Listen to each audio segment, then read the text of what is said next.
Salam əziz abituriyentlər, növbəti dərsimizdə sizinlə görüşdük. Kanalıma xoş gəlmisiniz və bizim növbəti dərsimiz kimyanın 2 əsas qanunu haqqında olacaq. Birinci qanun maddə tərkibinin sabitliyi qanunudur. Maddələr ümumiyyətlə tərkibini biz necə müəyyənləşdiririk? Müxtəlif kimyəvi üsullarla və kimyəvi təcrübələrlə və bu təcrübələrin nəticələrini təhlil etməklə. Kimyəvi birləşmələrin tərkibi alınma üsulundan və tapılma yerindən asılı olmayaraq həmişə sabit olur. Yəni siz hər hansı bir kimyəvi birləşməni götürün, bu kimyəvi birləşməni biz necə almışıq və yaxud onu haradan tapmışıq. Yəni bəzi birləşmələr var ki, onlar təbiətdə sərbəst haldadır və yaxud da elə birləşmələr var ki, təbii onlar müxtəlif kimyəvi reaksiyalar nəticəsində alınır. Alınma üsulundan və yaxud tapılma yerindən asılı olmayaraq ona görə bu ifadələr işlədilir. Bu qanun fransız kimyaçısı Proust tərəfindən kəşf edilmişdir və qanun belə ifadə edilir. Alınma üsulundan asılı olmayaraq molekulyar quruluşlu kimyəvi birləşmələrin tərkibi və xassələri həmişə sabit olur. Kimyanın əsas qanunlarından olan bu qanun qeyri-molekulyar quruluşlu birləşmələr üçün ödənilmir. Məlumdur ki, maddələrin böyük bir qismi qeyri-molekulyar quruluşludur. Yəni, onların atomlardan və ionlardan təşkil olunduğu məlumdur və qeyri-molekulyar quruluşlu maddələrin kimyəvi formulu birləşmədəki hissəciklərin atom və ionların, yəni ki, say nisbətinə əsasən tərtib edilir. Məsələn, kvars götürək. Kvarsda silisium və oksigenin nisbəti, kütlələri deməli, hissəciklərinin say nisbəti 1-in 2-yə olduğuna görə kvars üçün kimyəvi formulu silisium O2 götürülür və yaxud da alüminium xloriddə alüminium və xlor deməli hissəciklərinin, yəni atomlarının say nisbəti 1:3 nisbətindədir. Ona görə də bunun üçün kimyəvi birləşməmiz üçün formul belə olacaqdır.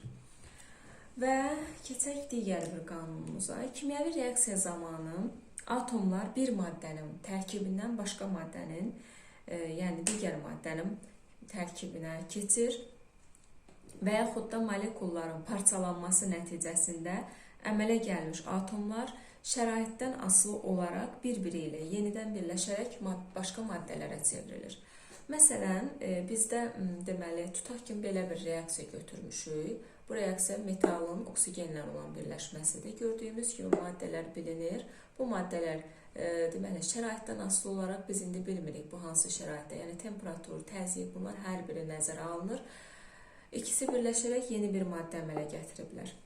Və kimyəvi reaksiyaya daxil olan maddələrin tərkibində olan atomların sayı reaksiyadan alınan maddələrin tərkibində olan atomların sayına bərabər olur. Yəni biz bunu anlamalıyıq ki, atomların kütləsi dəyişməyən sabit kəmiyyət olduğundan reaksiyaya daxil olan maddələrin kütlələri cəmi reaksiyadan alınan, yəni reaksiya məhsullarının kütlələrinin cəminə bərabər olmalıdır. Və bu qanun Lomonosov tərəfindən kəşf olunmuşdur. Maddə kütləsinin saxlanması qanunudur.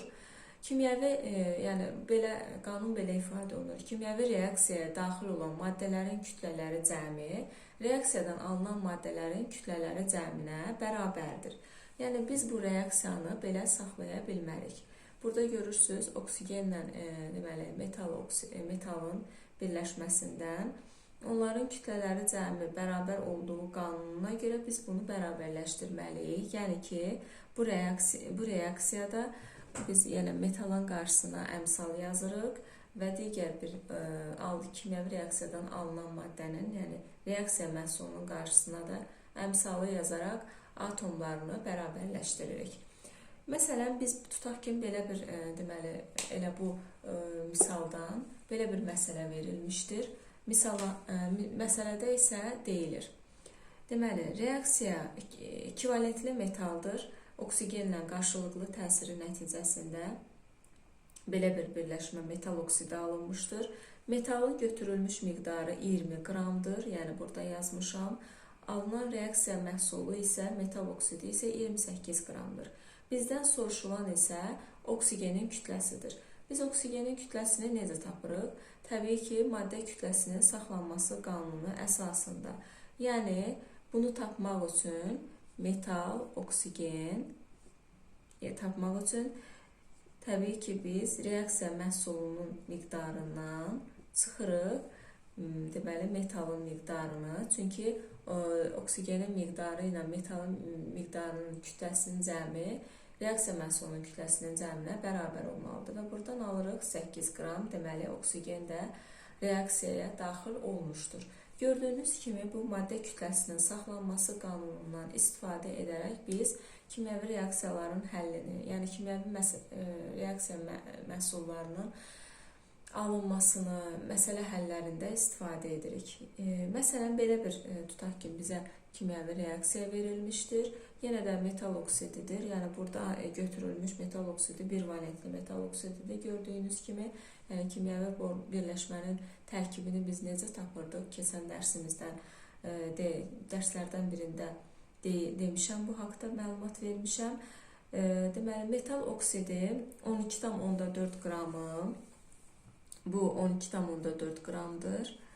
Deməli, 16 qram qələvə əmələ gəlmişdir. Bizdən soruşulan isə suyun miqdarıdır. Biz suyun miqdarını necə tapırıq? Yenə də deyildiyi kimi, bu M su bərabərdir, yəni kütlə, suyun kütləsi bərabərdir.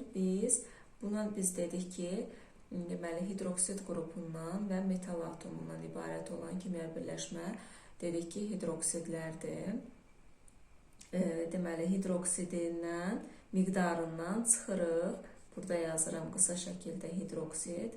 Çıxılsın M oksid. Buradan da bu bərabərdir. Yəni, 16-dan çıxıram 12,4 qramı və buradan alıram ki, bizdə suyun miqdarı 3,6 qram imiş. Beləliklə, gördüyünüz kimi bizim deməli kimyəvi reaksiyadan reaksiya məhsulumuzun miqdarı aydın oldu və eyni ilə digər deməli məsələlərin həlli üsulunda da biz bu maddə kütləsinin saxlanması qanunundan istifadə edə bilərik. Beləliklə, bizim bu dərsimiz başa çatdı. Təbii ki, növbəti dərslərimizdə yenidən görüşəcəyik. Sağ olun. Növbəti dərsimiz daha geniş məlumat olacaq. Ona görə kanalımı izləməyi unutmayın və eyni ilə like düyməsini basmağı da sizdən xahiş edirəm. Hələlik.